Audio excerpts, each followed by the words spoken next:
کیا یہ weight loss میں اور جیسے کہ شوگر ڈائبٹک جو ہیں ان کے لیے کتنا یہ فائدہ مند ہے اور اس کا ٹیک اپ کس طرح سے لیا جا سکتا ہے جو کہ ایزی وے میں، وہ کائنڈلی ضرور بتائیے.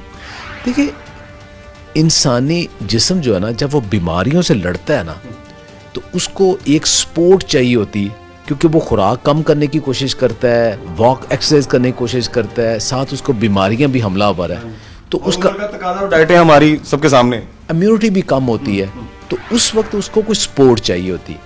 یہ سپر فوڈ اس کو سپورٹ دیتی ہیں، یہ مرنگا، کنوا، چیا، یہ ساری چیزیں اس کو سپورٹ دیتی ہیں. تو وہ ایک روٹین کی جب ڈائٹ چینج کرتا ہے نا تو اس کی باڈی جو ہے نا وہ جب کمزور ہونا شروع کرتی ہے نا تو یہ چیزیں اس کو سپورٹ کرتی ہیں. جو آپ نے ڈائبٹیز کنٹرول کرنی ہے، جو وزن کم کرنا ہے، اس کے لیے تو آپ کو کیلری ڈیفیسٹ ہونا ہی پڑے گا، وہ اس کے بغیر تو پاسبل نہیں ہے.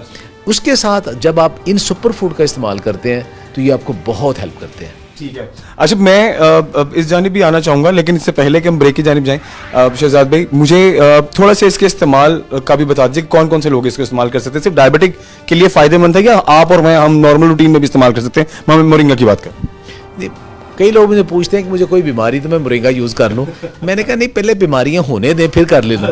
تو اصل میں بات یہ ہے کہ یہ ہر کوئی کرے تاکہ آپ کو بیماریوں سے محفوظ رکھے. بنیادی طور پہ چیز ہے کہ آپ سپر فوڈز کا جب استعمال کرتے ہو، ہیلدی لائف سٹائل اپناتے ہو، پھر بیماریاں آپ کے پاس دیر سے آتی ہیں، آتی ہی نہیں ہیں.